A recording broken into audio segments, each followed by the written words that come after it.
Working sucks, and one of your friends says, hey, if you ever want to retire, open up something called a target date fund. They're great, they're an all-in-one investment, but if you look at them, some of their performance kind of sucks. Let's take a look. The way target date funds work is that they handle everything for you. So you pick the year you want to retire, say 2045, and you buy the target date fund for 2045.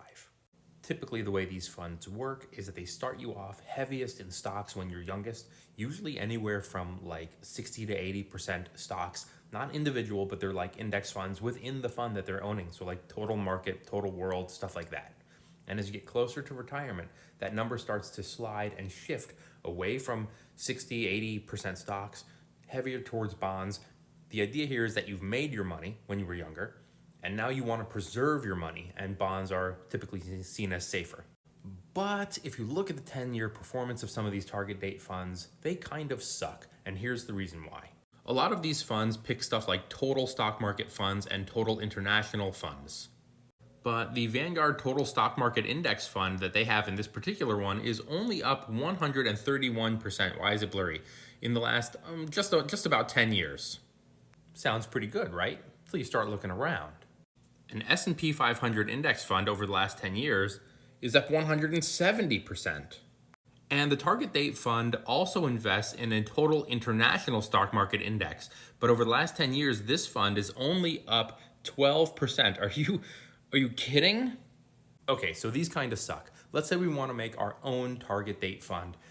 The downside here is that we're going to be managing it ourselves, which means as we get older, we're going to have to be going into our Roth IRA or traditional IRA or individual brokerage account and adjusting the shares that we have to trim back some of the higher risk growth stocks or whatever we have in the portfolio and move it into safer investments. Here would be an example. Oh, and remember, you're watching me, I'm not watching you. So if there's something in this list that you don't like, you don't have to run to the comments and go, why didn't you put the one that I like? It's just an example. Now you're going to notice that in this list, I'm leaving out stuff like CDs and cash. You always want to have cash on hand. How much is up to you, but usually it's a couple percentage points as you get older, maybe 5 to 10% in cash.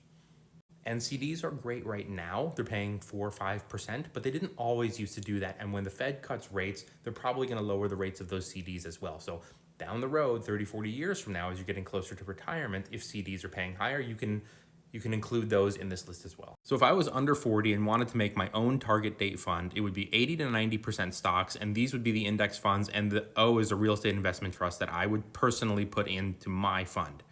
And then at the bottom, I would consider some bonds, 10 to 20%. FBND and BND are two options for you to consider. There are many others.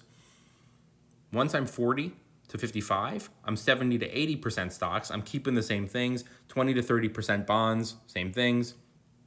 55 and older, I'm 60 to 70% stocks and 50 to 60% bonds. And once I'm over that, once I'm hopefully retired at 65, 40 to 50% stocks, 50% or 60% in bonds. And you don't have to do this. A lot of these funds have pretty average, decent returns over the course of 10, 20, or 30 years. If you were really into it and you really wanted to pick your own investments, maybe some ETFs, maybe some individual stocks, whatever you wanted, crypto, who cares, whatever you want in your portfolio, and you thought, hey, I could get better returns, even just looking at some generic index funds that have better returns, I'm going to go my own route, then you would just dial back your positions as you got closer to retirement in a way that makes you comfortable. Maybe you don't want 60% bonds. Adjust the numbers in a way that works for you. If you thought this video was helpful, smash the follow.